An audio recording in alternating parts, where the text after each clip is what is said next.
আপনি clean image ফেরি করে বেড়াবেন আর আপনি দুর্বৃত্তকে নমিনেশন দেবেন, সাধারণ জনগণ কিন্তু সেটা খেয়াল করবে। আপনি বলবেন মুখে এক কথা ক্লিন ইমেজের কথা, তাহলে আপনি বলে দেন যাকে আপনি মনোনয়ন দেন না তার ক্লিন ইমেজ নাই। আপনি কি স্বতন্ত্র প্রার্থী হবেন? চাপ না, আমি বলবো যে অনুরোধ আছে যেন আমি স্বতন্ত্র ইলেকশন করি।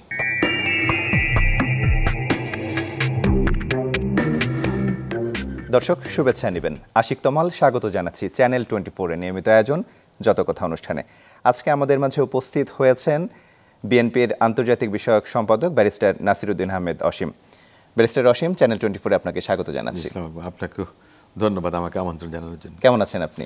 আমি আছি ভালো। বরাবর। ব্যস্ততা কেমন যাচ্ছে? আমি তো নিয়মিত একজন প্র্যাকটিশনার আইনজীবী সুপ্রিম কোর্টের, তো সে সকালটা আমার শুরু হয় কোর্ট দিয়ে, যতটুকু সময় পাই। আপনার বিকেলে হয়তো আমার ওয়াইফ যদি অফিস থেকে আসেন, সে একজন কর্মজীবী মহিলা, যদিও ব্যারিস্টার, কিন্তু প্র্যাকটিস করেন না উনি। কিছুটা সময় পরবর্তী সময়টা যেটুকু থাকে সেটা দেখাচ্ছে পলিটিক্যাল প্রোগ্রাম নিয়েই আমি থাকি, নেতাকর্মীদেরকে নিয়ে থাকি, কিংবা গণসংযোগ। আর এই মুহূর্তে যেহেতু আমাদের নেত্রী, বাংলাদেশের নেত্রী বেগম খালেদা জিয়া অসুস্থ, দেখা যাচ্ছে বিভিন্ন জায়গায় দোয়া মাহফিল হয়। আমাদের দলের শুভানুধ্যায়ীরা যারা আছেন কিংবা আপনার সাধারণ জনগণ, নাগরিকরা দোয়ার অনুষ্ঠান আয়োজন করেন, আমাকে হয়তো বলেন, আমি সেখানে যাই, এভাবেই কেটে যাচ্ছে। আমরা একটু জাতীয় নির্বাচন নিয়ে কথা বলতে চাই। দেশে এই মুহূর্তে নির্বাচনী পরিবেশ কেমন এবং সামগ্রিক রাজনৈতিক পরিস্থিতিতে আপনি কোন দৃষ্টিকোণ থেকে দেখছেন? নির্বাচন নিয়ে তো বিভিন্ন ধরনের আমরা কথাবার্তা শুনে থাকি। কেউ বলেন যে নির্বাচন হবেন না, কেউ বলেন যে নির্বাচন পিছিয়ে যাবে, কেউ বলেন যে নির্বাচন সহিংস রূপ নেবে।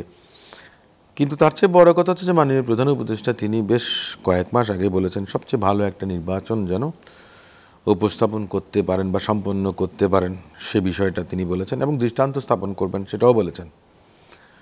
সবচেয়ে ভালো নির্বাচন যদি করতে হয়, সবগুলো রাজনৈতিক দলের একটা সহযোগিতার প্রয়োজন আছে, সাধারণ নাগরিকদের অংশগ্রহণের একটা বিষয় আছে, আইনশৃঙ্খলা বাহিনী যারা আছেন, জনপ্রশাসন, নির্বাচনের সঙ্গে যারা সম্পৃক্ত থাকেন, জড়িত থাকেন, তাদের আন্তরিকতার বিষয়টা কিন্তু অনেক বড় একটা বিষয়। একটা জায়গায় আমার একটু খটকা, সেটা আমি বারংবার বলেছিলাম, যে অবৈধ অস্ত্র এবং কিছু বৈধ অস্ত্র, যেটা আপনার 2009 সালের পরে পতিত স্বৈরাচার তারা আপনার কোনো প্রকার বিচার বিশ্লেষণ, বাজ বিচার ছাড়া অনুমোদন দিয়েছেন বৈধ অস্ত্রের, সেগুলো জমা দেওয়ার জন্য কিন্তু স্বরাষ্ট্র মন্ত্রণালয় থেকে প্রজ্ঞাপন জারি করা হয়েছে। সেখানে কি পরিমাণ অস্ত্র গত 15 বছরে ইস্যু করা হয়েছিল, তার মধ্যে ওনারা যে আহ্বানটা জানিয়েছিলেন জমা দেওয়ার জন্য, কতগুলো অস্ত্র জমা দিয়েছেন, এবং একটা নির্দিষ্ট তারিখের পর সে সমস্ত অস্ত্র যদি আপনার জমা দেওয়া না হয়, তাহলে সেগুলো কিন্তু অবৈধ অস্ত্র হিসেবে কিন্তু পরিগণিত হবে। তাহলে একটা বিষয় আছে যে আপনার অবৈধ অস্ত্র, বৈধ অস্ত্র একটা নির্দিষ্ট ডেটের পরে আপনার অবৈধ হয়ে যাওয়া, লুট হওয়া, থানা, জেলখানা, বিভিন্ন জায়গা থেকে আপনার লুট হয়েছে। এমনও কথিত আছে যে এসএসএফের অস্ত্র কিন্তু লুট হয়েছে। তো তাহলে সেই পরিমাণ অস্ত্র যদি আপনার বাইরে থাকে, এটা যে নির্বাচনের আগে বা আগামীতে ব্যবহৃত হবে না নির্বাচনটাকে প্রশ্নবিদ্ধ করার জন্য, এই একটা প্রশ্ন আছে। আমি স্বরাষ্ট্র মন্ত্রণালয় কিংবা সরকার থেকে দেখিনি এখনো পর্যন্ত কোনো প্রতিবেদন জানাতে যে কী পরিমাণ অস্ত্র বৈধ, কী পরিমাণ অস্ত্র অবৈধ বাইরে আছেন, কত উদ্ধার করেছেন, কত অস্ত্র খোয়া গেছে, এই বিষয়টা কিন্তু আমরা দেখিনি। কিন্তু এই 15-16 মাসে এই অস্ত্র উদ্ধার কি পর্যাপ্ত সময় বলে মনে হয় না আপনার কাছে? অবশ্যই আপনার ছেকে আপনার মনে করেন যে বের করার কথা, সেক্ষেত্রে সরকার বা স্বরাষ্ট্র মন্ত্রণালয় তো ব্যর্থতার পরিচয় দিয়েছে। কোথাও আমি দেখিনি, আমি কখনো দেখিনি যে এই পরিমাণ অস্ত্র জমা হয়েছে। আবেদন করেছেন, আমার একজন গানম্যান আছেন, তার অস্ত্র 2009 সালের পরবর্তীতে ইস্যু করা। তিনি আমাকে জিজ্ঞেস করেছিলেন, উনি আর্মির সাবেক একজন ওয়ারেন্ট অফিসার। আমি বলেছিলাম যে যেহেতু গভর্নমেন্ট এই সার্কুলারটা দিয়েছে, আপনি জমা দিয়ে দেন। ওই অস্ত্র ফেরত পেতে লেগেছে 9 মাস। তার মধ্যে সরকার একটা প্রজ্ঞাপন জারি করেছিলেন, যারা সামরিক বাহিনীতে কর্মরত ছিলেন তাদের অস্ত্রগুলো তারা ফেরত পেতে পারেন। কিন্তু আমার ওই ভদ্রলোকের আপনার মনে করেন যে পেতে সময় লেগেছে 9 মাস। ওনাকে তো আমি বেতন দিয়ে রেখেছি, উনি বিনা বেতন, মানে বেতন নিয়ে দিয়েছি আমি ওনাকে মানবিক কারণে, কোথায় যাবেন উনি, চাকরিটা করবেন। কিন্তু উনি আমার কাছে আমার একজন কর্মীর মতোই ছিলেন, উনি সশস্ত্রভাবে ছিলেন না। তো অবস্থাটা হয়ে গেছে এরকম। আমরা কিন্তু জানতে পারিনি, দেশবাসী জানতে পারিনি। আমি বারংবার অনেকবার কিন্তু বলেছি এই কথাটা, যে কী পরিমাণ অস্ত্র আপনার লুট হয়েছে, কী পরিমাণ অস্ত্র উদ্ধার হয়েছে, কী পরিমাণ বৈধ অস্ত্র জমা পড়েছে, কী পরিমাণ বৈধ অস্ত্র অবৈধ অস্ত্রে রূপান্তরিত হয়েছে, সেটা কিন্তু সরকার দেখায়নি।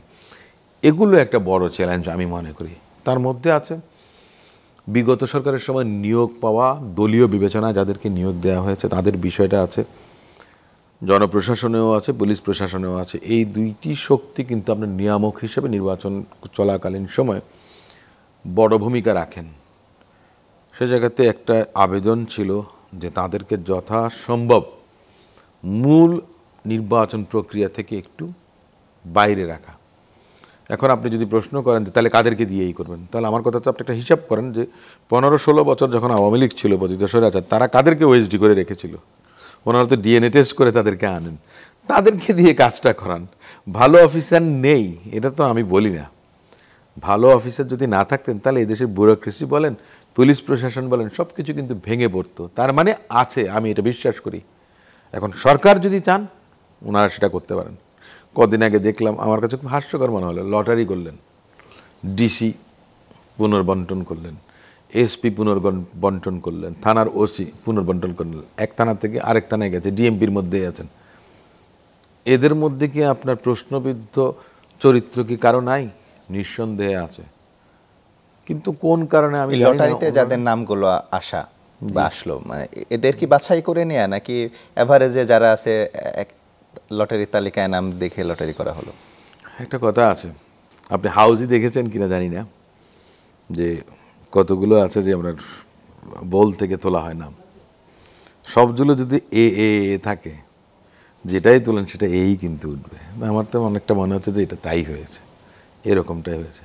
অর্থাৎ স্বৈরাচারের দোসর যদি থাকে 100 জন, সেই 100 জনের মধ্যে আপনি লটারিটা করছেন, সেক্ষেত্রে আপনার এ ধরনের হবার সংখ্যাটা সবচেয়ে বেশি। নির্বাচনী সংখ্যার কথা আপনি বলছিলেন, এই সংখ্যাটা কিন্তু জনমনে ছিল। তফসিল ঘোষণার পরেও কি এই সংখ্যাটা থেকে যাবে? অবশ্যই থেকে যাবে, কারণ এই যে কদিন আগেই তো এটা করেছেন, এইটা করার তো প্রয়োজন ছিল না। কারণ নির্বাচনের তফসিল ঘোষণা হবার পর সব কিছুই কিন্তু আপনার নির্বাচন কমিশনের অধীনে চলে যাবে। সরকার শুধু নির্বাচন কমিশনকে সহযোগিতা করবেন, সহায়তা করবেন। তাহলে আপনার এই কাজটা তফসিল ঘোষণার 1 সপ্তাহ, 10 দিন, 2 সপ্তাহ আগে করার প্রয়োজনটা কি ছিল? তো নির্বাচন কমিশন চাইলেও তো আবার বদলি করতে পারবে, অবশ্যই তাদের পছন্দ মতো। এবং আমি তাই মনে করি যে নির্বাচন কমিশন এই লটারির মধ্যে না গিয়ে নির্বাচন কমিশন নিরপেক্ষ, অপেক্ষাকৃত অন্তত নিরপেক্ষ। আপনি একেবারে যে লোম বাঁচতে গেলে কম্বল উজাড় হয়ে যাবে, আমি তার মধ্যে যেতে চাচ্ছি না। আপনি খোঁজখবর নিয়ে যাদেরকে পাবেন যে কিছুটা হলো দলনিরপেক্ষ কিংবা দলদাস নয়, আপনি সে ধরনের ব্যক্তিবর্গকে কাজে লাগান নির্বাচনের সময়কালীন সময়, এটা খুবই সম্ভব। নির্বাচন আসলে একটি কথা, যে নির্বাচন অংশগ্রহণমূলক এবং গ্রহণযোগ্য হবে কিনা একটা প্রশ্ন দেখা দেয়। আপনার ভাষায় আসলে অংশগ্রহণমূলক এবং গ্রহণযোগ্যমূলক নির্বাচনটা কি? দেখেন, একটা জিনিস আছে যে অংশগ্রহণমূলক নির্বাচন যদি আমরা বলি, আওয়ামী লীগ সরকার তো 15 বছর দেশ শাসন করেছেন। তারা 2008 সালে নির্বাচিত হবার পর 3টা জাতীয় সংসদ নির্বাচন হয়ে গেছে। সেখানে বড় রাজনৈতিক দল, বৃহত্তম রাজনৈতিক দল বাংলাদেশ জাতীয়তাবাদী দল অংশগ্রহণ করেনি। 18 সালে করেছিল, সেটা একটা প্রহসনের নির্বাচন ছিল। 24 নির্বাচনও আমরা দেখেছি, কিন্তু যেই সরকারটা প্রতিষ্ঠিত হয়েছিল তাকে সবাই আপনার স্বীকৃতি দিয়েছিল আন্তর্জাতিকভাবে বিভিন্ন জায়গায়, যতজন যত কথাই বলুক না কেন। কিন্তু সেটা আপনার অর্থবহ নির্বাচনও ছিল না, এবং সার্বিকভাবে সকলের অংশগ্রহণের মধ্য দিয়ে সরকার ছিল না। কিন্তু সাংবিধানিক ধারাবাহিকতা দেখা গেছে যে আপনার সেটাকেও সরকার বলতে হয়েছে। আমি এখন অংশগ্রহণমূলক, আপনি যদি বলেন যে তার মানে কি ওই স্পিরিটটা যদি আমি ধারণ করি, তার মানে কি আওয়ামী লীগকে আনতে হবে? আমি তা মনে করি না। তার কারণটা কি? আওয়ামী লীগের ন্যূনতম কোনো অনুতাপবোধ নেই। তারা কখনো ক্ষমা চায়নি কিংবা প্রকাশ্যে বলেনি যে তারা বিগত এতটা বছর যেটা করেছেন অন্যায় করেছেন। জুলাই আগস্ট আন্দোলনের সময় তারা মনে করেন যে সাধারণ জনগণের উপরে যেভাবে বর্বরচিত হামলা করেছেন, সেটার জন্য তাদের মধ্যে অনুতপ্ত কখনো হতে দেখা যায়নি। এবং আন্তর্জাতিক অপরাধ ট্রাইব্যুনালে তাদের বিরুদ্ধে মামলা হয়েছে সংগঠন হিসেবে বাংলাদেশ আওয়ামী লীগের, সেদিক থেকে আওয়ামী লীগ এই মুহূর্তে আমার কাছে মনে হয় যে এটা একটা অপ্রয়োজনীয় অংশ আমি মনে করছি। কিন্তু তাদের তো একটা বড় ভোট ব্যাংকও আছে। আমি সেটাও কিন্তু বলি, সেটা কিন্তু অন্য প্রসেসে যাবে, সেটা ভোটের কথা না। দেখেন, ভোট দিয়ে একটা সরকার হবে, একটা সরকার এলেই কি সুশাসন, জনগণের শাসন, আইনের শাসন প্রতিষ্ঠিত হবে? আমি তা মনে করি না, কখনোই সেটা হবে না। যতক্ষণ পর্যন্ত না যেই রাজনৈতিক দল বা যারা সরকারে আসবেন তারা জনগণের প্রতি সম্মান রেখে দেশটাকে শাসন করবেন, আইনের অবকাঠামোর মধ্য দিয়ে, সংবিধানের অবকাঠামোর মধ্য দিয়ে শাসন না করবেন, ততক্ষণ পর্যন্ত সেটা আক্ষরিক অক্ষে, বাস্তবিক অক্ষে কখনোই মনে করেন যে জনগণের সরকার হবে না। এখন কথাটা হচ্ছে, আওয়ামী লীগকে বাদ দিয়ে কিংবা অন্য যে কোনো রাজনৈতিক দলকে বাদ দিয়ে কোনো একটা সরকার যদি জনগণের জন্য আপনার কাজ করেন, তাহলেও আমি সেটাকে স্বীকৃতি দিব যে এটা জনগণের সরকার। এখন যে প্রশ্নটা এসছে আওয়ামী লীগের বিষয়টা, আপনি যে বলেছেন, আওয়ামী লীগ বড় একটা রাজনৈতিক দল ছিল, ৭১ সাল বা তার আগ থেকে এটার ভূমিকা ছিল, সব কিছু ভালো আছে, তারা অনেক খারাপ কাজ করেছে। আওয়ামী লীগের নেতা মরহুম শেখ মুজিবুর রহমান সাহেবের ৭১ সাল পর্যন্ত ভূমিকা একরকম, ৭২ থেকে ৭৫ সাল পর্যন্ত ভূমিকা অন্যরকম, যেটার প্রতিদান কিংবা জবাব বাংলাদেশের জনগণ দিয়েছে। শেখ হাসিনার ১৫ বছরের জবাব কিন্তু উনি পেয়েছেন, এই দেশে থাকতে পারেননি। এরশাদ সাহেব স্বৈরশাসক ছিলেন, স্বৈরাচার ছিলেন, ৯ বছর দেশ শাসন করেছেন বুট এবং অস্ত্রের জোরে, কিন্তু একটা সময় তো ওনাকে পদত্যাগ করতে হয়েছেন। উনিও পদত্যাগ করে দেশেই ছিলেন, শেখ হাসিনা কিন্তু সেটা পারেননি, ওনাকে এই দেশটা ত্যাগ করতে হয়েছে, বাধ্য হয়েছেন, তাই না? তো তাহলে সেই ক্ষেত্রে আওয়ামী লীগ একটা অপ্রাসঙ্গিক বিষয়। এখন আপনি যেটা বললেন, আওয়ামী লীগের সমর্থক যারা, তাদেরকে আমি আওয়ামী লীগ দলের কেউ বলছি না, তারা বাংলাদেশের জনগোষ্ঠীটা একটা বৃহত্তর অংশ। আমি যদি বলি যে 15%, 10%, 20%, হোয়াটসোএভার, তারা তো আছেন এখানে। তাদের ৪,০০০, ৫,০০০ নেতা না হয় দেশ ছেড়ে চলে গেছেন, যারা লুটপাট করেছেন, সম্পদ ভোগ করছেন, তার বাইরে তো তাদের অনেক নেতাকর্মীরা এই দেশে রয়ে গেছেন। এদেরকে আমি নেতাকর্মী যদি না বলি, তারা আমার প্রতিবেশী, আমার আপনার আত্মীয় স্বজন, তারা আছে। তাদের জন্য কি হবে? আমি অনেক বছর মাস আগ থেকে, আমি প্রায় বছরখানেক আগে আমি বলেছিলাম যে একটা রেকনসিলিয়েশন প্রসেসের মধ্যে দিয়ে বাংলাদেশকে এগোনো উচিত। আপনি যদি এটা না করেন, যারাই সরকারে আসেন না কেন তাদের জন্য একটা বড় চ্যালেঞ্জ হবে দেশটাকে সামনের দিকে এগিয়ে নিয়ে যাওয়া। এই জন্য আমি বলছি, এখন তাদের নির্বাচনে অংশগ্রহণটা আমার কাছে জরুরি মনে হচ্ছে না, কারণ তারা অবসোলিট এই জন্যই যে তারা নিগৃহীত, তারা ধিকৃত। যতক্ষণ পর্যন্ত তারা সাধারণ অ্যাপোলজি না চাইবে বাংলাদেশের জনগণের কাছে তাদের কৃত অপরাধ, কৃত জঘন্য যে সমস্ত কর্মকাণ্ড করেছে। আপনি আওয়ামী লীগের ক্ষমার বিষয়টা বললেন, তারা যদি ক্ষমা চাইতো, যারা অন্যায় করেছে, দেশ ছেড়ে পালিয়েছে, যারা দেশে ছিল অনেকেরই এখনো জেলে আছে, মামলা বিচারাধীন, এখন যারা সমর্থক গোষ্ঠীর কথা বলছেন, তারা যদি ক্ষমা চাইতো আনুষ্ঠানিকভাবে, তাহলে কি তারা দল হিসেবে নির্বাচনে অংশগ্রহণ করার মতো উপযুক্ত থাকতো কিনা? দুটো বিষয় আছে। একটা আছে, দেখেন আমাদের যে প্রচলিত আইন, তার মধ্যে একটা সংগঠন হিসেবে আওয়ামী লীগ এমন কিছু ঘৃণ্যতম অপরাধ করেছে, রাষ্ট্রযন্ত্রের সঙ্গে মকারি করেছে, জনগণের সঙ্গে হঠকারী কাজ করেছে তারা। সে কারণে আমাদের যে প্রচলিত আইন আছে তার একটা বিধান বলে সরকার তাদের কর্মকাণ্ড স্থগিত রেখেছেন, নিষিদ্ধ করেননি আওয়ামী লীগকে।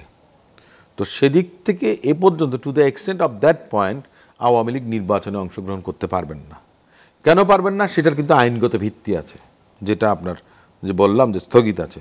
স্থগিত থাকা পর্যন্ত মনে করেন যে যেহেতু তারা পারবেন না, এটার মানে এই না যে তারা যে এখানে বাংলাদেশের অপরাপর জনগোষ্ঠীর যে বৃহত্তর একটা অংশ আছে, আমি যদি আওয়ামী লীগকে 20 ভাগ ধরি, কথার কথা, বাকি 80 ভাগ তো আছে, তাহলে মেজরিটি রুলস, তাই না? আমরা তো তাই বলি, আমাদের ইটা হলো কি, ফার্স্ট পাস দ্য পোস্ট, আমাদের এখনকার যে নির্বাচনী প্রক্রিয়া, তাই না?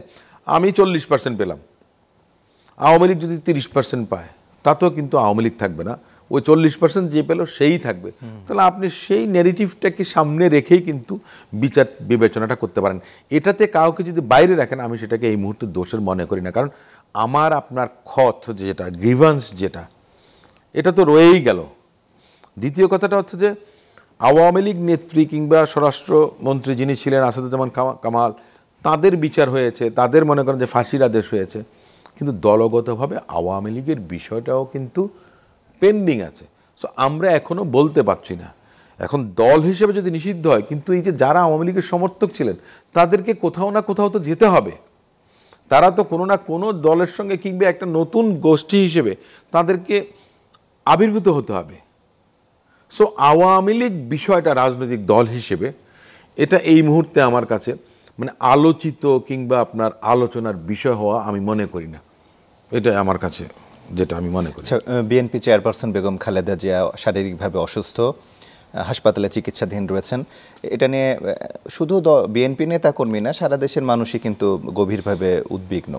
তার বর্তমান শারীরিক অবস্থা কি আপনি একটু জানাবেন? পাশাপাশি তার এই অসুস্থতা আগামী নির্বাচনে কোনো প্রভাব ফেলবে কিনা? প্রথম কথা হচ্ছে যে আমি লে পারসন, এটা ওনার ডাক্তাররা জানবেন ভালো। তার মধ্যে ওনার ডক্টরদের টিমের মধ্যে আছেন ডক্টর জাহিদ হোসেন, তিনি বিএনপির স্থায়ী কমিটির একজন সদস্যও বটে। তো সেক্ষেত্রে দায়িত্বশীল ব্যক্তি হিসেবে উনি বলতে পারবেন। আর ম্যাডামকে আমি দেখিনি, একদিনের জন্য সিসিইউতে দেখা কিংবা আইসিইউতে কিংবা হসপিটালে দেখার আমার সুযোগ হয়নি। তো এই ক্ষেত্রে আমি যদি বলি সেটা অত্যুক্তি হবে। আমি যতটুকু, যেমন জাহিদ ভাইয়ের সঙ্গে আমার একদিন দেখা হয়েছিল, কথা হয়েছিল, আমি বলছি যে ম্যাডামকে কেন পাঠাচ্ছেন না বিদেশে বা এই, তখন জাহিদ ভাই বলেছিলেন ম্যাডামের শারীরিক অবস্থা যদি একটু পরিবর্তন হয়, যে ওনাকে অ্যাটলিস্ট ট্রান্সপোর্ট করার জন্য যদি অবস্থান আসে, তাহলে নিশ্চয়ই ম্যাডামকে দেশের বাইরে নেওয়া হবে। এর বাইরে আমি কোনো কিছু বলতে পারছি না।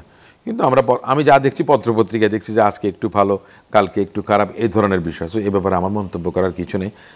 বড় যে বিষয়টা হচ্ছে যে ম্যাডামের যেই অবস্থা, শারীরিক অবস্থা, সেটা দলের নেতাকর্মী কিংবা আগামী নির্বাচনকে প্রভাবিত করবে কিনা, অবশ্যই করবে। আমাদের দলের মনে করেন যে symbol of unity Begum Khaleda Zia, দলের না শুধু, এটা কিন্তু বিএনপির রাজনীতিকে কতটুকু প্রভাবিত করবে তা আমি বলছি না। বেগম খালেদা জিয়ার যে কোনো পরিবেশ পরিস্থিতি সমগ্র বাংলাদেশের রাজনীতি একটা বড় প্রভাব ফেলবে, এ ব্যাপারে কোনো সন্দেহ নেই। কারণ উনি ওনার জায়গাটা, উনি বিএনপিকে উতরিয়ে উনি বাংলাদেশকে উতরিয়ে উনি আন্তর্জাতিক বিশ্বের একজন নেত্রী হিসেবে প্রতিষ্ঠিত হয়েছেন। এটা হচ্ছে সবচেয়ে বড় বাস্তবতা। এই রের সম্মানটা খুব কম মানুষ পেয়েছে এবং বেগম খালেদা জিয়া তাদের মধ্যে একজন। আমি ওনার সুস্থতা, রোগ মুক্তি কামনা করছি। উনি যেন আমাদের মাঝে থাকেন। উনি তো আন্দোলন করেছেন, স্বৈর শাসনের বিদায় হবে, বাংলাদেশে গণতন্ত্র প্রতিষ্ঠিত হবে। আমি চাইব মানে কায় মনোবাক্যে মহান আল্লাহর কাছে এই যে উনি যেন বাংলাদেশে গণতন্ত্র প্রতিষ্ঠিত হয়েছেন সেটা দেখে যেতে পারেন, এটা আমার প্রত্যাশা। বিএনপির ভারপ্রাপ্ত চেয়ারম্যান জনাব তারেক রহমান এখনও বিদেশে রয়েছেন। তিনি কবে দেশে ফিরবেন এটা নিয়েও কিন্তু দলের নেতাকর্মী কেন সারা দেশের মানুষ কিন্তু বিষয়টা জানতে চায়। আপনারা আসলে কতটুকু জানেন যে তিনি আসলে কবে দেশে ফিরতে পারেন? বাধাটা কোথায় এখন? এ ব্যাপারে উনি একটা ফেসবুকে স্ট্যাটাস দিয়েছেন, ওখানে কিন্তু সেলফ এক্সপ্লেনেটরি। উনি যেটা মন্তব্য করেছেন বা লিখেছেন এর বাইরে তো কোনো কিছু বলতে পারবো না। তবে আমি ব্যক্তিগতভাবে মনে করি 5ই আগস্টের অব্যবহিত পরে তিনি যদি চলে আসতেন, তাহলে এই নির্বাচনটা মনে করেন আপনার 3 মাস 6 মাসের মধ্যে এই দেশে নির্বাচন হতে পারত। 3 মাস 6 মাস কেন এখন যদি আপনি বলেন যে না এটা তো ঠিক না, দেখেন একটা জিনিস, 91 সালে আপনার নির্বাচন করেছিল আপনার জাস্টিস শাহাবুদ্দিন স্যার, 3 মাসের মধ্যে তিনি করেছেন। কিন্তু জাস্টিস লতিফুর রহমান, জাস্টিস হাবিবুর রহমান, তাই না, ওনারাও করেছিলেন 3 মাসের মধ্যে। সর্বোচ্চ সময় দিলে 6 মাস। একটা জায়গায় কোনো না কোনো একটা জায়গায় হয়তো আমাদের ভুল হয়ে গেছে, এটা আমার বলাটা উচিত না, বাট আমার দলের কেউ যেন একটু ভিন্নভাবে না নেন। কারণ আমি খুব সবসময় আমি খুব স্পষ্টবাদী, আমি যেটা ফিল করি আমি সেটা বলি। 6 মাসের মধ্যে নির্বাচন চাওয়া উচিত ছিল বিএনপির। এই নির্বাচনটা যেন না হয় না, ডিসেম্বর তো 1 বছরের বেশি হয়ে যাচ্ছিল। ডিসেম্বর যদি এই বছরের ডিসেম্বর যদি আপনি ধরেন, তার মানে তো 1 বছরের থেকেও বেশি। আগস্টে চলে গেছেন, আপনি এপ্রিল মেতে নির্বাচন চাইতেন, উচিতটা ছিল সেটা। এবং আমার দলের ভারপ্রাপ্ত চেয়ারপারসন জনাব চলে আসছেন, উনি যদি চলে আসতেন, আমি মনে করি নির্বাচন দিতে সরকার বাধ্য ছিল। পরিবেশটা সেরকম তৈরি হতো, ওনাকে কেউ হয়তো জুজুর ভয় দেখাচ্ছেন, কিংবা আমি জানি না, যেহেতু সময় যত যাবে তত বেশি কিন্তু আমাদের জন্য সাপদ সংকুল বা এই জাতীয় কিছু বলে না, সেরকম একটা পরিবেশ তৈরি হবে। আমি তো মনে করি জনগণের শক্তি সবচেয়ে বড় শক্তি। আপনাকে প্রোটেকশন দেবে জনগণ, আপনি তো জনগণের নেতা, তাই না? আমি বলবো যে আপনি চিন্তা করেন। ডাক্তার জোবাইদা রহমান যখন দেশে ফিরলেন, তাকে বিএনপি যেভাবে গ্রহণ করেছে এবং তিনি যেভাবে মিডিয়া কভারেজ পেয়েছেন, আগামী নির্বাচন বা রাজনীতিতে আসার তার কোনো সম্ভাবনা আছে কিনা, এবং তিনি আগামী নির্বাচনে কোনো গুরুত্বপূর্ণ ভূমিকা পালন করবেন কিনা? এটা বেশ কঠিন প্রশ্ন, কঠিনও আবার সহজও। খুব সহজ। সহজ কোনটা? আপনারা তো যারা মিডিয়াতে আছেন, উনি তো এই মুহূর্তে বাংলাদেশে আছেন, ওনাকে এই প্রশ্নটা করতে পারেন। দল থেকে আমাকে কেন প্রশ্ন করছেন? আর দল থেকে যদি যেহেতু প্রশ্ন আপনি করেন, কেন্দ্রীয় কমিটির সদস্য, আমি কেন্দ্রীয় কমিটির একজন আন্তর্জাতিক সম্পাদক, যেটাই বলেন না কেন, এই দেশে তো দলের মহাসচিব আছে, স্থায়ী কমিটির অনেক সদস্যরা আছেন, ওনারা right person to B asked for. এখন কথাটা হচ্ছে যে উনি আপনাকে ওনাকে গ্রহণ, উনি যতবারই এসছেন উনি কিন্তু একটা আলোচনা কেন্দ্রবিন্দুতে থাকবেন, এ ব্যাপারে কোনো সন্দেহ নেই। কারণ উনি জনাব তারেক রহমান সাহেবের স্ত্রী। তার বাইরে উনি প্রথিতযশা, খুব স্বনামধন্য, মানে খুব সুখ্যাতি সম্পন্ন একজন ফিজিশিয়ান, কার্ডিওলজিস্ট। ঢাকা মেডিকেলে মেধাবী ছাত্রী ছিলেন। লন্ডনে ইম্পিরিয়াল কলেজ থেকে উনি ফার্স্ট হয়েছিলেন এশিয়ান স্টুডেন্টদের মধ্যে, বা এরও বেশি অনেক কিছু হয়তো, আমি যেটা হয়তো জানি না। তাহলে ওনার নিজের একটা পরিচয় আছে। ওনার বাবা নৌবাহিনীর প্রধান ছিলেন, ডিসিএমএলএ ছিলেন, মন্ত্রী ছিলেন, যেটাই হোক না কেন, পারিবারিক একটা ঐতিহ্য আছে। মানে on her alone say Beers some characteristics, এটা হলো একটা বিষয়। কিন্তু সবচেয়ে বড় বিষয় যে উনি মরহুম রাষ্ট্রপতি জিয়াউর রহমান সাহেব এবং বেগম খালেদা জিয়ার পরিবারের পুত্রবধূ, জ্যেষ্ঠ পুত্র জনাব তারেক রহমান সাহেব, যিনি বাংলাদেশের গণমানুষের নেতা, ভারপ্রাপ্ত চেয়ারম্যান জনাব তারেক রহমান সাহেবের স্ত্রী। তো সেক্ষেত্রে আমি একটা কথা বলি যে যা কিছু থাকুক না কেন, সেটা তো ওনাদের নিজেদের মধ্যে সিদ্ধান্ত হবে যে ওনারা কে কোথায় যাবেন। এটা দলেরও কোনো কিন্তু বিষয় না, এবং সাধারণ জনগণেরও কিন্তু বিষয় না। সাধারণ জনগণের কিন্তু একটা উৎসাহ বা উৎসুক থাকার বিষয়টা থাকা খুবই স্বাভাবিক। আরেকটা জিনিস আপনি খেয়াল করবেন, দেখেন উনি কিন্তু জিয়াউর রহমান ফাউন্ডেশনের কিন্তু vice chairman as well, doctor Zubaida Rahman. উনি কিন্তু চ্যারিটি করেন। আপনারা তো ওনাকে দেখেন নাই, গত 15 বছরের বেশি তিনি দেশের বাইরে আছেন। তিনি কিন্তু ওনার চ্যারিটি এবং চ্যারিটেবল যে সমস্ত কর্মকাণ্ডগুলো যেগুলো আছে, সেগুলো কিন্তু বিদেশে থেকেও কিন্তু করেছেন। এবং আমি খুব অ্যামেজড হয়েছি যে কোভিডের সময় ওনার যে অবদান, ওনার এবং জনাব তারেক রহমান সাহেবের, যেমনটা করেছেন জিয়াউর রহমান ফাউন্ডেশনের মাধ্যমে বাংলাদেশে, ঠিক তেমনটা কিন্তু ওনারা করেছেন লন্ডনে অন দেয়ার ওন ক্যাপাসিটি। যে এনএইচএস, ন্যাশনাল হেলথ সার্ভিস, তারপরে আপনার অন্যান্য মাধ্যমে যে কোভিডের যারা আপনার সাফারার ছিলেন, পেশেন্ট ছিলেন, তাদেরকে হেল্প করা, হসপিটাল স্টাফদেরকে হেল্প করা, এই কাজগুলো ওনারা করেছেন। তো সব কিছু মিলিয়ে ডক্টর জুবাইদা রহমানের আলাদা একটা বৈশিষ্ট্য আছে। ওনাকে এই দল কাজে লাগাবেন কি লাগাবেন না, যেহেতু আমাদের দলের চেয়ারপারসন বেগম খালেদা জিয়া এবং ভারপ্রাপ্ত চেয়ারপারসন জনাব তারেক রহমান সাহেব, they are in the best position to decide what to do and what not to do. এই বিষয়টা আমি এটুকু বলতে পারবো না, but I do believe she bears all the qualities of being a social human being, a social leader. Political কি political না সেটা পলিটিক্যাল পার্টি ডিসাইড করবে, বিএনপি ডিসাইড করবে। বাট উনি সোসাইটিতে লিডার মানে যে সবাই রাজনৈতিক লিডার না, I do not believe this. Business leader হতে পারে, হতে পারে না, বিভিন্ন ধরনের আপনার লিডার হতে পারে আমাদের সোসাইটিতে। শুধু যে সব পলিটিক্যাল পার্টির লিডার হতে পারে এমন কোনো কথা নেই।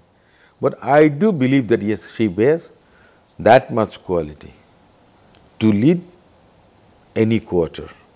এইটুকু আমি বলতে পারবো। নির্বাচন কমিশন জানিয়েছে যে তারেক রহমান এখনও ভোটার হননি, তবে বিদেশে থেকেই তার ভোটার হওয়ার সুযোগ আছে। তিনি এই সুযোগটা কেন কাজে লাগালেন না? তিনি ভোটার হননি, এটা নিয়ে বিরোধীরা কিন্তু রাজনীতি করছে। এই রাজনীতি করার সুযোগটা বিএনপি কেন দিল? এটা আমি মনে করি যে ওটা বোধহয় ওনার একান্ত ব্যক্তিগত ব্যাপার। উনি যে স্ট্যাটাসটা দিয়েছিলেন, উনি কেন আসতে পারছিলেন না, তার সঙ্গে এর কোনো যোগসূত্র আছে কিনা আমি নিজেও কিন্তু ফিল করি। কারণ অনেক নাগরিকরা, প্রবাসীরা বিদেশে থেকে কিন্তু ভোটার হয়েছেন, পাসপোর্ট পান, বিভিন্ন বিষয় হয়, সেক্ষেত্রে ওনার হয়তো সেই সুযোগ ছিল, কিন্তু কোন কারণে হচ্ছে না সেটা উনি ভালো জানবেন, বা কিংবা কোন কারণে উনি হচ্ছেন না সেটাও উনি ভালো জানবেন। এই জন্য এই বিষয়টা আমি বলতে চাচ্ছি না, কারণ আমার যেটা জানা নেই, এটা তো ওনার মাইন্ড তো আমি রিড করতে পারবো না, আপনিও পারবেন না, দলও পারবে না, এটা একান্ত ওনার ব্যক্তিগত বিষয়। আবারও এই একই বিষয়ে আরেকটা প্রশ্ন করতে চাই, নির্বাচনের আগে কোনো কারণে যদি তিনি দেশে ফিরতে না পারেন, সেটা নির্বাচনে কোনো প্রভাব ফেলবে কিনা এবং দলীয় নেতা কর্মীদের মনে কোনো শঙ্কা তৈরি হবে কিনা? বিন্দুমাত্র না। তারেক রহমান এমন একটা মানুষ যে 2008 সালে এই দেশ ছেড়ে গেছেন। 2008 সাল থেকে আওয়ামী লীগের পতন হয়েছে 24 সালের আগস্ট মাস। এই 8 সাল থেকে 24 সাল পর্যন্ত এই দলের ঐক্য ধরে রেখেছেন। যে কারিশমেটিক লিডার যাকে বলে, তারেক রহমানের সমস্ত যোগ্যতা আছে। সবচেয়ে খারাপ সময়ে যেই মানুষটা এই দলের ঐক্য ধরে রাখতে পেরেছিলেন, এত কষ্ট করেছেন, উনি কি পরিমাণ কষ্ট করেছেন আমি তো মাঝে মাঝে যেতাম তো লন্ডনে, আমি দেখতাম, না গেলেও কিন্তু বুঝতে পারি। আমরা হয়তো দেখা গেছে যে 8 ঘন্টা কাজ করি, 8 ঘন্টা আড্ডা মারি, 8 ঘন্টা ঘুমাই, উনি 16 ঘন্টার উপরে কাজ করতে হয় ওনাকে। প্রত্যন্ত অঞ্চলে আপনার গ্রামের ইউনিয়ন ওয়ার্ড নেতাদের সঙ্গে কথা বলা, এই সালিশ করা, দরবার করা, বোঝানো, এই সমস্ত করেই তো তিনি দলের ঐক্য ধরে রেখেছেন সবচেয়ে খারাপ সময়গুলোতে। এখন তো বিএনপি খারাপ সময় নেই, আমি তো আমার বাড়িতে ঘুমাতে পারি, আমি তো আমার বাড়িতে আগে ঘুমাতে পারতাম না, আমার স্ত্রী আমার বাচ্চাদেরকে নিয়ে পালিয়ে যেতে হতো, আমাকে এখন পালাতে হয় না। আমার দলের নেতাকর্মীদেরকে এখন তার বাড়িতে অন্তত ঘুমোতে পারে। তো যে সময় কেউ কিছু পারত না, সে সময় যে ব্যক্তি এই দলটাকে আপনার ধরে রাখতে পেরেছেন, সেই মানুষ যদি দেশে নাও আসেন, তাতেও দলের নেতাকর্মীরা বিন্দুমাত্র হতাশ হবেন না। একটা video message is enough. Tarique Rahman কি বিদেশে বসে নির্বাচনে অংশ নিতে পারবেন? আইনি কোনো জটিলতা আছে কিনা? আমি একটা জিনিস বুঝি আপনাকে, প্রথম কথাটা হচ্ছে এখানে একটা বিষয় আছে, প্রথম আপনাকে ভোটার হতে হবে। উনি কেন ভোটার হচ্ছেন না? 2, আপনাকে পাসপোর্টের জন্য নাগরিক হিসেবে, যেমন উনি নাগরিক বাংলাদেশের, কারণ উনি নাগরিকত্ব ত্যাগ করেননি। পাসপোর্ট বাংলাদেশে বহু লোক আছে, রাস্তার ভিক্ষুকের কাছে কি পাসপোর্ট আছে? সে কি বাংলাদেশের নাগরিক না? নাগরিক। তারেক রহমান সাহেব যদি চান, উনি ওনার পাসপোর্ট পেতে পারেন, উনি ওনার ভোটার হতে পারেন। ভোটার হলে আমি যতটুকু, যেমন জেলখানায় যদি কোনো আসামি থাকেন, সেও কিন্তু জেলখানার থেকে নির্বাচনে অংশগ্রহণ করতে পারেন যদি তাই পারেন। ভোটার হন ওখানে থেকে, ভোটার যদি হন, আমি তো মনে করি যে আমাদের ফরেন মিনিস্ট্রি আছে, বাংলাদেশে হাই কমিশন আছে, আপনার এই যে মনোনয়নপত্র যদি মনে করেন যে অ্যাটেস্টেশন ঠিক মতো হয়, আমার তো কেন জানি মনে হয়, আমি যতটুকু, আমি খুব পরিষ্কার না এই ব্যাপারে, আমার একটু এই আছে, তারপরেও আমি মনে করি যে আইনগত কোনো বাধা থাকার কথা না। বাংলাদেশের নাগরিক তিনি যদি ভোটার হন, পার্টিকুলার না, তিনি রংপুরের ভোটার, উনি যদি চান যে আমি বগুড়া ইলেকশন করবো, তাও পারবেন। আপনি ভোটার যেই অঞ্চলেরই হন না কেন, আপনি ক্যান্ডিডেট 300 কনস্টিটিউয়েন্সির যে কোনো জায়গা থেকে আপনি হতে পারবেন। সো আপনি যদি দেশের বাইরেও থাকেন, আমার মনে হয় না যে ওনার নির্বাচন করতে কোনো অসুবিধা আছে বলে আমার মনে হয় না। এবার দল থেকে বেশ প্রার্থীদের প্রাথমিক একটা তালিকা প্রকাশ করা হয়েছে যারা নির্বাচনে অংশ নেবেন, যদিও বলা হয়েছে এটি চূড়ান্ত নয়। আপনি অনেক দিন ধরে রাজনীতির মাঠে আছেন, দলে এর আগেও অনেকগুলো পদে আপনি ছিলেন। এবার আসলে কোন বিবেচনায় প্রার্থী বাছাই করা হচ্ছে এবং অনেক বিতর্কিত প্রার্থীও কিন্তু এই তালিকায় ছিল, স্থগিত করা হয়েছে। অনেক এলাকায় আপনি দেখবেন যে বিদ্রোহ করছে প্রার্থীরা এবং জনগণ রাস্তায় নেমে অবরোধ করছে, এরকমও দেখা গেছে। এই যে স্থানীয় নেতাকর্মীদের মধ্যে কোন্দল, ভোটের মাঠে কি নেতিবাচক প্রভাব ফেলবে না এটি? এটাতে খুব একটা প্রভাব ফেলবে বলে আমি মনে করি না, কারণ আমাদের দলের নেতাকর্মীরা তারা প্রার্থীকে এই মুহূর্তে সেটা কিন্তু বিবেচনা করে না। আপনি যেটা বললেন যে দলীয় নেতাকর্মীদের কথা আপনি প্রশ্ন করেছেন, দলীয় নেতাকর্মীদের মধ্যে খুব একটা প্রভাব ফেলবে না, কারণ তারা ধানের শীষটা দেখে, প্রতীকটা দেখে। প্রভাবটা ফেলতে পারে আপনার সাধারণ জনগণের মধ্যে, কারণ আপনি যখন বলবেন যে ক্লিন ইমেজের কথা বলবেন, আপনি ক্লিন ইমেজ ফেরি করে বেড়াবেন আর আপনি দুর্বৃত্তকে নমিনেশন দেবেন, সাধারণ জনগণ কিন্তু সেটা খেয়াল করবে।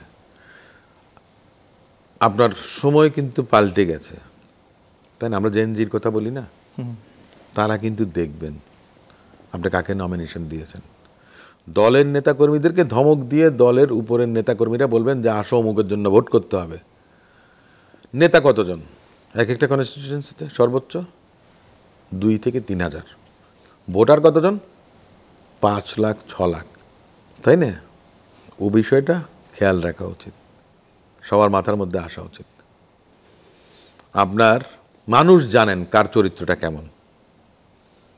সাধারণ মানুষ তো এখন তো আপনার ইলেকট্রনিক্স বলেন, প্রিন্ট মিডিয়া বলেন, সোশ্যাল মিডিয়া বলেন, সব কিছু মিলিয়ে আপনার মানুষ বুঝতে পারে, একটা পারসেপশন তাদের মধ্যে মনে করেন যে ইনফ্লুয়েন্স করে যে কার কি অবস্থান।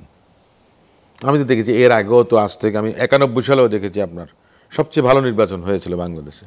তখনও কিন্তু স্বতন্ত্র প্রার্থী জিতেছিল, তখনও নৌকা ছিল, তখনও ধানের শীষ ছিল, তখনও দাড়িপাল্লা ছিল, স্বতন্ত্র তো বাস করেছিল।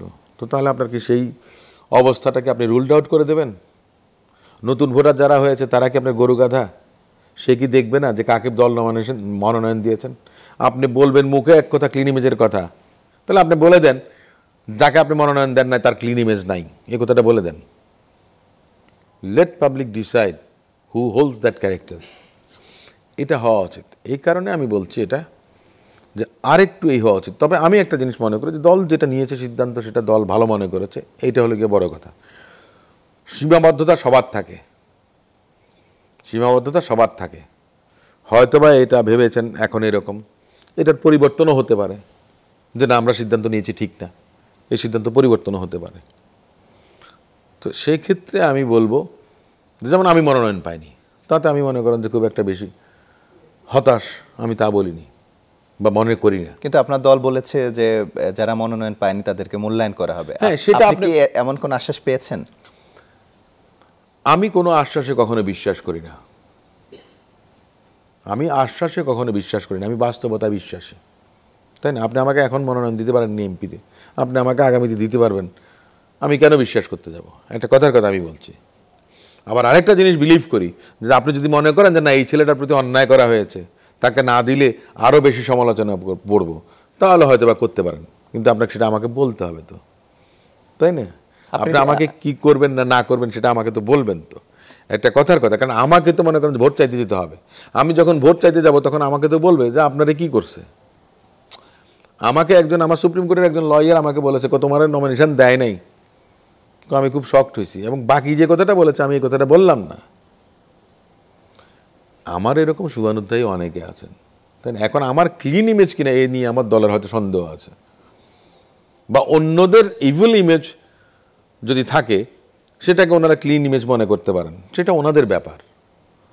সবার অ্যাসেসমেন্ট একরকম হয় না। তারপরেও আমি যেহেতু দলের একজন কর্মী, আমি ডিসিপ্লিনে বিশ্বাস করি। দল যেটা সিদ্ধান্ত নিয়েছে ওনারা মনে করেছেন যে হ্যাঁ ক্লিন ইমেজ এটাই, তাহলে আমাকে বলতে হবে যে হ্যাঁ এটাই ক্লিন ইমেজ। বাট কোনটা ক্লিন ইমেজ আর কোনটাতে মনে করেন যে আপনার evil image, that can be only decided by the voters. Public পারসেপশনে পাবলিক সিদ্ধান্ত নেবে যে কোনটা সঠিক ছিল কোনটা বেঠিক ছিল, সেটা পাবলিক নেবে। সেটা আমারও কোনো এই নেই, আমার একটা ভোট আপনার একটা ভোট, এটাতে খুব বেশি আপনার পরিবর্তন হবে তা তো না। At large as a whole public চিন্তা করবে যে কোনটা সঠিক ছিল কোনটা ব্যাঠিক ছিল। সিদ্ধান্ত নেওয়ার মালিক কিন্তু পাবলিক, তাই না? আমি আপনি না। আমি একটা কথা বারবার বলেছি না, পাবলিক তো স্বতন্ত্রকেও আপনার এমপি বানিয়েছে। এখন এখানে আমার একটা প্রশ্ন, আপনি দীর্ঘদিন ঢাকা 10 আসনে কাজ করছেন, আপনার শুভানুধ্যায়ী আছে, সমর্থক আছে, নেতাকর্মী আছে, তারা যদি চায় আপনাকে নির্বাচনে, আপনি কি স্বতন্ত্র প্রার্থী হবেন? দেখেন, 3টা কোয়ার্টার থেকে আমার উপরে আপনার চাপ না, আমি বলবো যে অনুরোধ আছে যেন আমি স্বতন্ত্র ইলেকশন করি। আমি যে এলাকায় বাস করি সেখানে একটা অঞ্চলের ভোটাধিক্য অনেক বেশি, এটা একটা বিষয়। 2, এলিট ক্লাস বলেন, আমি যেখানে বাস করি সেখানে 10 থেকে 11,000 লয়ার আছে, 4 জন করে ভোটার ধরলে 4 11 44,000 তাদের পক্ষ থেকে আছে, ডাক্তাররা আছে, ইঞ্জিনিয়াররা আছে। আমি মসজিদে গেলে তারা বলেন আপনি স্বতন্ত্র ইলেকশন করেন, আমি বললাম যে আমি এজেন্ট পাবো থেকে, আমি দুষ্টামি করে বলি, মনে করেন আমাদের ফ্যামিলি আছে না, এই ধরনের অনেকে আছে। তারপরেও আমি দলের প্রতি আমি অনুগত, আমি শ্রদ্ধাশীল, আমি দেখবো যে দল কি করেন, তাই না? সময় তো যায়নি, তাই না? সময় তো জানি আপনার শিডিউল হবে, প্রার্থী মনোনয়ন চূড়ান্ত হবে, এখনো সময় আছে, সেজন্য দেখবো আমরা কি হয় না না হয়। প্রথম তালিকায় কিন্তু ঢাকা 10 আসন থেকে কোনো প্রার্থী দেয়া হয় নাই। অনেকে মনে করেছিল যে উপদেষ্টা আসিফ মাহমুদ সজীব ভুঁইয়া তিনি বিএনপিতে হয়তো বা যোগ দিবেন, যেহেতু তিনি ওই আসনের ভোটার হয়েছেন। গণমাধ্যমে খবর সেটা বেরিয়েছিল যে সেই কারণে হয়তো বা ওই আসনের, কিন্তু শেষমেশ দেখা গেল যে আপনাদের দল থেকে একজনকে প্রার্থী দেয়া হলো। সমীকরণটা আসলে কোন দিকে যাচ্ছে? এটা আমি জানি না। এটা অনেকের মাঝে চালু আছে এরকম যে অসীমকে নমিনেশন দিলে অসীমকে বাদ দিয়ে পরে যদি সজীব ভুঁইয়াকে দেওয়া হতো তাহলে হয়তো বলবো যে না, এটা একটা অন্যায় করা হয়েছে, এই জন্য অন্য আরেকজনকে দেওয়া হয়েছে, তারা সরাই দিলে কোনো অসুবিধা নেই। এই ধরনের কথাও কিন্তু আছে প্রচলিত, যদিও আমি সেটা আপনার পুরোপুরি I am not going to buy that. তারপরেও একটা কথা আছে যে দেখেন, রাজনীতিতে শেষ কথা বলে কোনো কিছু নেই, এখনো অনেক কিছু আছে। বিএনপির অনেক মিত্ররা আছেন, তারা অনেক বেশি আপসেট, অনেকে মনে করেন যে চলে গেছেন, বিভিন্ন ধরনের কথাবার্তা আসছে। তারপরে এখনো পর্যন্ত যে এনসিপি কি করবেন, অন্যান্য শরিক দলরা কি করবেন, সিট ভাগাভাগি যেটা আমরা শুনি, এই সমস্ত অনেক কিছু মিলিয়েই আমি কোনো সিদ্ধান্ত নিতে পারছি না। তবে আমি একটা কথা বলি যে আমি দলের প্রতি অনুগত সবসময়। আমার ভারপ্রাপ্ত চেয়ারপারসন জনাব তারেক রহমান সাহেব, তিনি আমাকে 85 সাল থেকে চেনেন, আমার এই দলের রাজনীতিতে 43 বছরের বেশি, তাই না? সো আমি ঠিক মানে বোঝাতে পারবো না এই বিষয়টা বলতে গেলে আমার কাছে আমি ইমোশনাল হয়ে যাব, এই জন্য আমি অ্যাভয়েড করতে চাচ্ছি। আচ্ছা, 20 দল ভেঙে গেছে অনেক আগেই, তারপরও আপনারা যুগপৎ আন্দোলন করেছেন বেশ কিছু দলের সাথে। প্রথম দফায় আমরা দেখেছি যে আসনগুলো ফাঁকা রাখা হয়েছিল সেখানে যাদের সাথে যুগপৎ আন্দোলন আপনারা করেছেন তাদের প্রার্থীরা ছিলেন বা দলীয় প্রধানরা ছিলেন, কিন্তু দ্বিতীয় দফায় দেখা গেল সেখানে প্রার্থী দেওয়া হয়েছে এবং তারা মনোক্ষুণ্ণ হয়েছে, ক্ষোভ প্রকাশ করেছে। তাহলে কি জোট প্রার্থীদের আসলে মূল্যায়ন করছে না বিএনপি? এখানে একটা বিষয় আছে কি, দেখেন আপনি এলডিপির সাআদাত হোসেন সেলিম সাহেব, তিনি কিন্তু ওনার দল বিলুপ্ত করে উনি ধানের শীর্ষে চলে এসেছেন, বিএনপিতে জয়েন করেছেন। আমি জানি না আমার দলের সে ধরনের কোনো সিদ্ধান্ত আছে কিনা এখনো পর্যন্ত, কারণ আমি একটা কথা বলেছি, এখনো তফসিল বাকি আছে, আরও সময় আছে, এটা একটা বিষয়। ধানের শীষ একটা বড় বিষয়, তাই না? এখন শরিক দলের যারা আছেন তাদেরকে তাদের মার্কা নিয়ে ইলেকশনটা করতে হবে। তাদেরকে যদি নমিনেশন দেওয়া হয়, ওনারা কতটুকু রিটার্ন করে আসতে পারবেন, বা আপনার ওই যে সবসময় আমরা একটা কথা বলি যে প্রতীকটা কিন্তু অনেক বড় বিষয়, তাই না? এখন ওনারা সিদ্ধান্ত নেবেন, আমাদের দলকেও বিবেচনা করতে হবে, যেটা সেলিম সাহেব করেছেন, বাকিরা কি সেটা করবেন? কারণ ওনারা ওনাদের প্রতীক নিয়ে ফেরত আসতে পারবেন, আপনি রিটার্ন করতে পারবেন, বা এমপি হয়ে আসতে পারবেন, বা জনগণের আস্থা অর্জন করতে পারবেন। এই বিষয়টা নিয়ে আমি এখনো কিন্তু সন্দিহান। কেন আমি একটা কথা বলি, দেখেন, সব মানুষ রাজনৈতিকভাবে সচেতন না। 91 সালে আমার মনে আছে, আমার বাড়ি নোয়াখালী, গ্রামের বাড়ি, আমাকে ম্যাডাম 2008 সালে ওখান থেকে নমিনেশন দিতে চেয়েছিলেন, ইলেকশন করি নাই। উনি আমাকে বলেছিলেন যে তুমি ইলেকশন করলে আমরা একটা সিট বেশি পাইতাম। 2-3 সপ্তাহ আগে আমার ডক্টর মোশাররফ স্যার, আমাদের স্থায়ী কমিটির সদস্য, উনি আমারে বললেন লক্ষ্মী কোনোদিন পায়ে ঠেলে দিতে নাই। আপনি তখন সিদ্ধান্তটা নিলেন না কেন? কারণ আমি 2007 সালে আমার হাইকোর্টের এনরোলমেন্ট হয়েছিল। আমি ছাত্রদলের প্রেসিডেন্ট সেক্রেটারি করার জন্য আমার অ্যাক্টিং চেয়ারম্যান সাহেব আমাকে বলছে যে আপনি 6 মাস পরে যান। ম্যাডাম বলেছিলেন, আমি রাজি হই নাই। আমি এলএলবি অনার্স শেষ করে এসেছি, তখনও একবার ম্যাডাম বলেছিলেন। বারেট ল করে এসেছিলাম যখন, তখন প্রয়াত মহাসচিব, তখন তিনি স্থানীয় সরকার মন্ত্রী, তিনিও বলেছিলেন যে ম্যাডাম তোমার 2 বার বলছিল তুমি ছাত্রদলের দায়িত্ব নাও না, এখন বলছে যে 3 মাসের জন্য আহ্বায়কের দায়িত্ব না। তো আমি বলছিলাম যে আমি 4-5 বছর দেশের বাইরে লেখাপড়া করে আসছি, আমি একজন প্রফেশনাল, আমি যদি এই দায়িত্ব নেই তাহলে আপনারা সমালোচনার মধ্যে পড়বেন। কীরকম যে আপনাদের দলে কি আর কেউ নাই ছাত্রদলের প্রেসিডেন্ট বা আহ্বায়ক বানানো? এটা ছিল আমার বিষয়টা। আমি সবসময় আমার লাইফে আমার একটা মেজারমেন্ট থাকে, আমি সবসময় নিজেকে। আপনি কি তাহলে রাজনীতি থেকে পেশাটাকে বেশি গুরুত্বপূর্ণ মনে করেছেন? না, আমি তা বলিনি। আমার এই লেখাপড়ার পেছনে আমি আপনাকে বলি, আওয়ামী লীগের একজন আইনজীবী নেতা ছিলেন।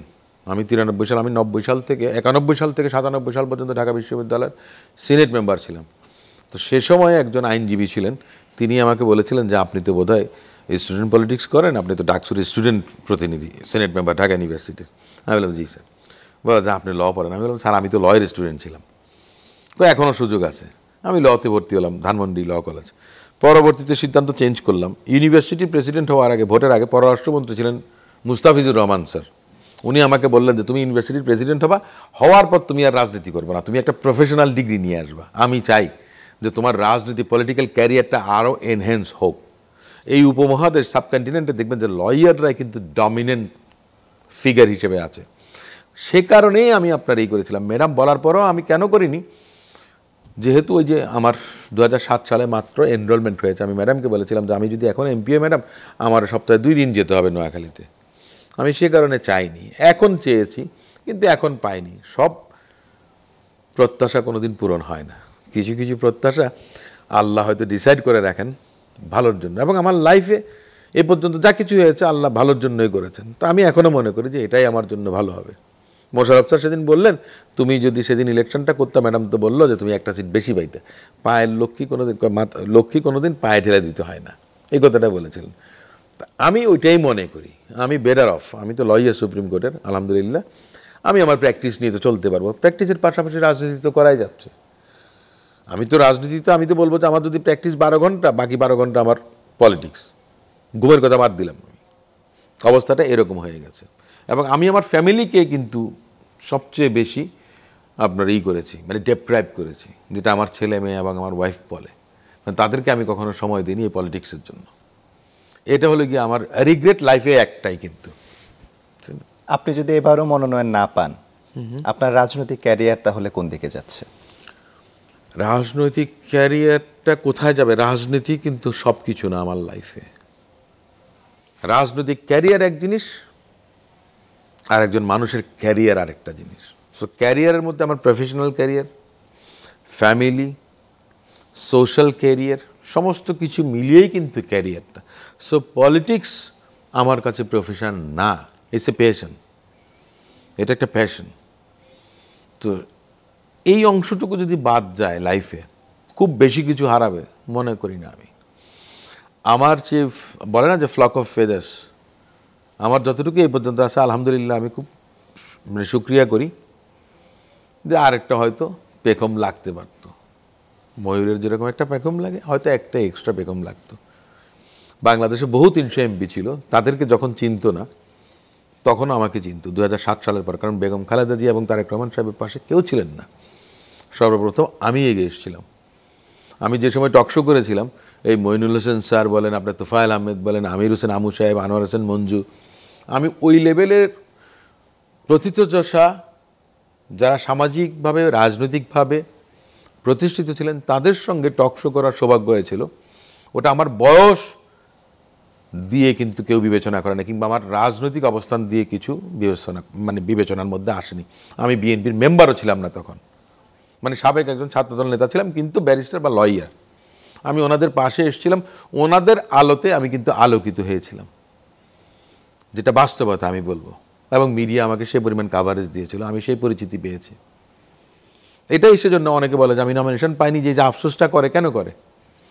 আমার সেই কন্ট্রিবিউশন থেকে করেন। এখানে আরেকটা বিষয় আমি একটু তুলে ধরতে চাই। শেষ পর্যন্ত যদি আপনি নমিনেশন না পান এবং জাতীয় নির্বাচনের পরেই ঢাকা সিটি কর্পোরেশন নির্বাচনের একটা সম্ভাবনা রয়েছে, আপনি কি তখন মেয়র প্রার্থী হিসেবে নিজেকে প্রস্তুত করার চেষ্টা করবেন কিনা? এটা আমাকে অনেকে বলেছেন যে আপনাকে পার্টি এভাবে চিন্তা করবেন বা এরকম কিছু। কিন্তু ঢাকায় তো ক্লিন ইমেজের মেয়র চাই। ক্লিন ইমেজের মেয়র চাই, আমরা তো ক্লিন ইমেজ প্রার্থীর বেলাতেও বলেছিলাম। তাহলে আমার বোধহয় ঘাটতি আছে। তাহলে সেই ক্ষেত্রে আমি বলবো যে ঘাটতি যখন রয়েই গেছে তখন সেটা না হয় দূরেই আছে। আমরা অনুষ্ঠানের শেষ পর্যায়ে চলে এসেছে। আমি জাতীয় নির্বাচন এবং জাতীয় রাজনীতি নিয়ে আরও 2-1টা প্রশ্ন আপনাকে করতে চাই, তারপরে অনুষ্ঠান শেষ করব। আমরা দেখেছি যে জামাতের সাথে বিএনপির একসময় জোট ছিল, একসাথে সরকারও গঠন করেছে, কিন্তু এখন দূরত্বটা স্পষ্ট বোঝা যাচ্ছে এবং পাল্টাপাল্টে আঘাত করেও কিন্তু দুই দলের নেতাকর্মীরা বক্তব্য দিচ্ছে। এটা কি আসলে নির্বাচনী কৌশল নাকি আদর্শগত বিভেদ? এই দূরত্বের কারণটা কি? দেখেন, আদর্শগত বিভেদটা আগেও ছিল, আদর্শগত বিভেদটা আগেও ছিল। তারপরেও দেখেন, আমরা তো একটা কথা বলি যে রাজনীতিতে শেষ বলে কোনো কিছু নেই, এবং ভোটের মাঠের ইকুয়েশনটা একটু ভিন্ন রকম। 1991 সালে বিএনপি যখন ইলেকশন করেছিল, জামাতের সঙ্গে সরাসরি কোনো জোট ছিল না, কিন্তু বিভিন্ন জায়গায় বিএনপি ছাড় দিয়ে গেছে জামাতকে, জামাতও কিছু কিছু ক্ষেত্রে হয়তো বা ছাড় দিয়েছে বিএনপিকে। সে সময় জামাত ইসলাম 91 সালে 18টি আসন পেয়েছিল। তত্ত্বাবধায়ক সরকার ইস্যুতে জামাত কিন্তু আওয়ামী লীগের সঙ্গে বিএনপির বিরুদ্ধে রাজনীতি করেছে 96 সালে। আবার দেখা গেছে 2001 সালে জামাতকে নিয়েই কিন্তু বিএনপি অংশগ্রহণ করেছিল জোট করে, 4 দলীয় জোট। এই যে জোটগত ভোটের যে হিসাবটা, সেটা হচ্ছে যে রাজনীতির নির্বাচন কেন্দ্রিক একটা বিষয়। এটা কিন্তু আদর্শিক কোনো জোট না, এটা নির্বাচনী কৌশল। সে নির্বাচনী কৌশলের অংশ হিসেবে এখন বিএনপি কাজ করছে। এখন এসে যেহেতু বাংলাদেশের রাজনীতিতে আমি যে কথাটা বলেছিলাম আওয়ামী লীগ কিছুকালের জন্য অপ্রাসঙ্গিক, সেক্ষেত্রে জামাত ইসলাম চেষ্টা করছে যে বিএনপির বিরুদ্ধে অপপ্রচার করে চাঁদাবাজির কথা বলে, দখলের কথা বলে, বিএনপি 10 টাকা করলে তারা কিন্তু 10,000 টাকা প্রাতিষ্ঠানিকভাবে করছে। এটা কিন্তু আপনার আসছে না। এই সমস্ত কিছু আবার কোনো কোনো ক্ষেত্রে গেছে যেগুলো সত্য না, সেগুলোকে তারা প্রতিষ্ঠিত করার চেষ্টা করছে। বিএনপির বিরুদ্ধে যে প্রোপাগান্ডাগুলো করা হচ্ছে, যে মিডিয়া ট্রায়ালের মতো কিংবা সোশ্যাল মিডিয়াতে বিভিন্ন করছেন, এটা করে বিএনপিকে মেলাইন করা। যেহেতু আওয়ামী লীগ নেই, বিএনপিকে মেলাইন করতে পারলে তাদের থার্মোমিটারে মনে করেন যে স্কেলটা উপরের দিকে উঠবে, এই কাজটা তারা করতে চাচ্ছেন। তারা সবসময় সুবিধাবাদী। বিগত অতীতেও যখনও মনে করেন যে সুবিধাবাদী অবস্থানে তারা গেছে, তখনই কিন্তু তারা নিগৃহীত হয়েছে। এবং এবারও আমার কাছে তাই মনে হয়, জামাত যেটা ভাবছেন সেটা না, কিন্তু বিএনপির হাতেও কিন্তু অনেক কিছু আছে। আমি মনে করি জামাত যদি মনে করে যে বিএনপি ক্ষমতায় আসলে জামাত বিরোধী দল হবে, আমি তো মনে করি যে বিএনপি যদি স্মার্ট মুভ নিতে পারে, জামাত 3rd পজিশনে যাবে, অন্য কাউকে 2nd পজিশনে আনা সম্ভব হবে। জামাত যেটা করছে এটাতে একটা জিনিস হবে, পতিত স্বৈরাচার যারা, তারা প্রতিষ্ঠিত হবার সুযোগটা পাবে খুব তাড়াতাড়ি। পতিত স্বৈরাচার বলতে আমি বলছি এটা যে আমরা ক্ষমার কথা বলেছিলাম, আমি যে বিষয়টা তুলেছিলাম সেটা হচ্ছে যে রিফাইন আওয়ামী লীগ এবং মনে করেন যে একটা বৃহত্তর জনগোষ্ঠী যারা মনে করেন যে নির্বাচনী প্রক্রিয়ার বাইরে থাকবেন, তাদের মধ্যে মনে করেন যে নিরীহ যারা আওয়ামী লীগের সমর্থক, তারাও কিন্তু ভোট দিতে আসবেন। এবং তাদের কাছে তো আমি মনে করি যে তাদের উচিত, যেটা মনে করে যে জামাত ভাবছে বা অনেকে মনে করেন যে জামাতকে বলতে তারা ভোট দেবেন, আমার মনে হয় না সেই নিরীহ আওয়ামী লীগ বা আওয়ামী লীগের সমর্থকরা এই ভুলটা করা উচিত না। কারণ বাংলাদেশটাকে এগিয়ে নিয়ে যেতে হবে, ওনাদেরও কিন্তু একটা অংশগ্রহণ। আমি যে কথাটা বলি যে সবসময় রেকনসিলিয়েশনের একটা প্রসেসের মধ্য দিয়ে আমরা যদি এগোতে না পারি, তাহলে এই দেশটাকে আমরা আগাতে পারবো না, এগিয়ে নিতে পারবো না। আপনার উন্নয়নের কথা বলেন, আইনের শাসন, সুশাসন, যত কিছু বলেন, হ্যাঁ আওয়ামী লীগ ভুল করেছে, ঠিক আছে, তারপরও তাদের যে সমস্ত সমর্থকরা রয়ে গেছেন, সাধারণ সমর্থক যারা রয়ে গেছেন, তাদের উচিত যে বিএনপির পক্ষে ভোট দেওয়া, নট জামাত। তাহলে মনে করেন যে পরিবেশ পরিস্থিতি এদেশের ভিন্ন রকম হবে। এটা আমার নিজের একটা উপলব্ধি। এবারের প্রশ্নটা একজন রাজনৈতিক বিশ্লেষক হিসেবে আপনার কাছে করতে চাই। বিএনপির সাথে আসন ভাগাভাগির একটা বিষয়, এনসিপির খবর, মানে এনসিপির সাথে বিএনপির আসন ভাগাভাগির একটা খবর গণমাধ্যমে বেরিয়েছিল। শুধু আসন নয়, তারা মন্ত্রিসভার হিস্সাও চায়। এবং আমরা দেখতে পেলাম যে এবি পার্টির সাথে তারা একটি জোট গঠন করেছে। তাহলে কি তারা আলাদা জোটগতভাবে ইলেকশনে যাবে, নাকি শেষ পর্যায়ে এসে বিএনপির সাথে আসন ভাগাভাগি করবে? না, এই ব্যাপারটা একটু ভিন্ন ধরনের আপনার ইনফরমেশন আমার কাছে। সেটা হচ্ছে যে এনসিপির একটা অংশ রাজনৈতিক দল হিসেবে যারা আছেন, তারা এবি পার্টির সঙ্গে বা আরও একটা রাজনৈতিক দলের সঙ্গে একটা জোট করবেন। আরেকটা আছে, দুজন উপদেষ্টা আছেন, উপদেষ্টারা পদত্যাগ করে হয়তো বা বিএনপিতে জয়েন করবেন, প্লাস এনসিপির একটা অংশ তাদের সঙ্গে এসে যোগ হবেন। সো দু ধরনের বিষয় আছে। এখন বিষয়টা হচ্ছে যে সবসময় আমরা তো বলি তো যে রাজনীতিতে শেষ বলে কোনো কথা নাই, কোনটা মানে balance of convenience and inconvenience. আমরা লয়াররা বলি যে আমার এটা না হলে কি পরিমাণ ক্ষতি, অন্যের এ পরিমাণ না হলে কি পরিমাণ ক্ষতি, আমরা এই বিষয়টাই দেখি।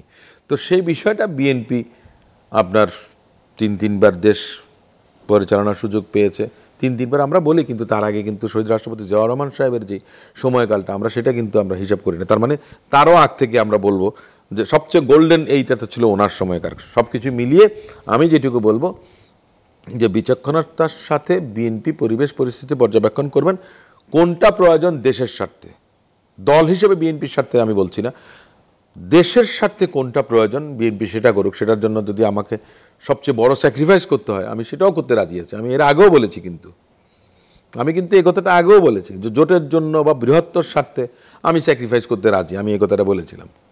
তো সেই বিষয়টা বলছে যে সবারই সেই স্যাক্রিফাইসটা করা উচিত দেশের স্বার্থে, জনগণের। সবশেষ প্রশ্ন করতে চাই, রাজনৈতিক এই অনিশ্চয়তার সময়ে দেশের রাজনীতি, দলীয় কর্মী এবং সাধারণ জনগণকে আপনি কি বার্তা দিতে চান?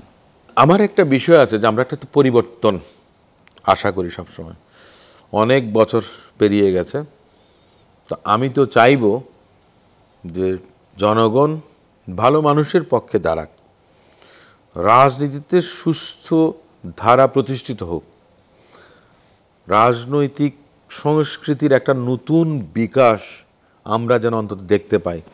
তা না হলে আমরা যেই তিমিরে ছিলাম সেই তিমিরেই থেকে থাকব। এবং সেটা থেকে উত্তরণের একটা পথ, সাধারণ জনগণ, সব মানুষ কিন্তু রাজনীতি করেন না। সবারই একটু ভেবে দেখা উচিত, চিন্তা করা উচিত যে আমরা কি যেই লাইনচ্যুত হয়েছি গণতন্ত্র, এই গণতন্ত্র লাইনচ্যুত হওয়া থেকে লাইনে ফেরত আনা কি শুধু রাজনৈতিক দল কিংবা তার নেতাকর্মীদের দায়িত্ব, নাকি সাধারণ জনগণের? সব জনগণ কিন্তু রাজনীতি করেন না। তার বাইরে, রাজনীতির বাইরে অনেক হাজার হাজার লক্ষ লক্ষ কোটি কোটি মানুষ আছেন। আপনাদের উপলব্ধি কিন্তু বাংলাদেশটাকে একটা সঠিক পথে নিয়ে যেতে পারে।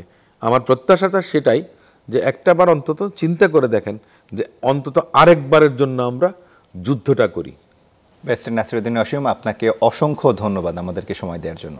আপনাকে অনেক ধন্যবাদ চ্যানেল 24-কে আমাকে আমন্ত্রণ জানানোর জন্য, এবং যারা দেখেছেন, দেখছেন, তাদের সকলকে ধন্যবাদ জানাচ্ছি। দর্শক, যত কথা অনুষ্ঠান আজকের মতো এই পর্যন্তই। আগামী পর্বে নতুন কোনো অতিথির সাথে নতুন কোনো বিষয় নিয়ে কথা হবে। সে পর্যন্ত ভালো থাকুন, সুস্থ থাকুন।